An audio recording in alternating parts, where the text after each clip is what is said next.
বড় ওয়েট করালে যে। কাল একটা অডিশন আছে জানো, একবার ক্লিয়ার হয়ে গেলেই না একদম মেগা সিরিয়াল। শুধু তুই আমার পাশে থাকিস তাহলেই হবে। দেখো, একদিন অনেক বড় অ্যাক্টর হবে তুমি। সত্যি? সত্যি। তুই বিশ্বাস করিস? হুম। তুই বিশ্বাস করিস যে আমি পারবো? জানিস কাল এই নিয়ে বাবার সাথে আবার অশান্তি হলো, আমি ভাতের থালা ছুঁড়ে ফেলে দিয়েছি। আহারে, আগে বলনি কেন? দাঁড়াও, আমার ব্যাগে কেক আছে। আচ্ছা চলো বাইরে থেকে বস খেয়ে না। আসি তাহলে। জানিস জানিস বাবা কি বলেছে? বাবা বলেছে চাকরি না করলে বাড়ি ছেড়ে দিতে। সিরিয়াসলি বুঝতে পারছি না রে, কি করব।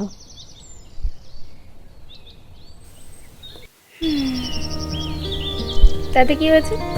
আমি তো আছি। আমরা একটা ভাড়া বাড়িতে উঠবো। আমি সেখানে টিউশন পড়াবো, আর তুমি সেখানে অভিনয় করবে, অডিশন দেবে, সত্যি? আর অনেক বড় হিরো হয়ে যাবে।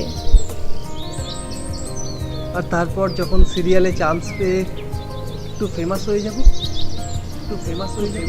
তখন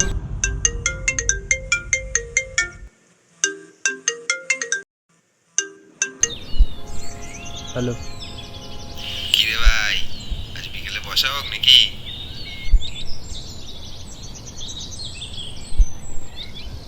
না রে ভাই, এখন একদম টাকা নেই। এটা কিছু চাকরি বাকরি দেখ ভাই। ভাই তবে তোর এক্স প্রেমিকা কি সব ছবি ছাড়ছে রে? তোকে ছেড়ে যাকে ধরেছে কোটিপতি ভাই।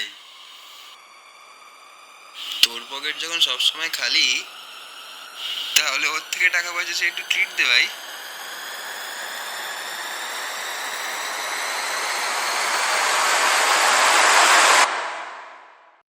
আসলে কি জানিস ভাই, সবাই তাবড় তাবড় খিলাড়ি, বড় বড় অ্যাক্টর, আর আমি দেখ বোকা, অন্ধ।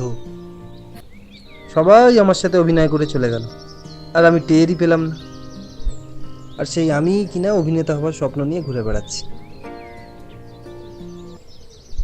বাই দ্য ওয়ে, আমি এখন একটা সিরিয়াল করছি জানিস তো।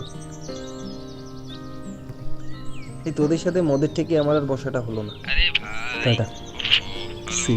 कुछ लोग एक रोज जो बिछड़ जाते हैं, वो हजारों के आने से मिलते नहीं।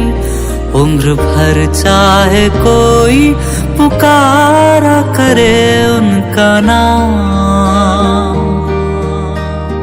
वो फिर नहीं आते, वो फिर नहीं आते।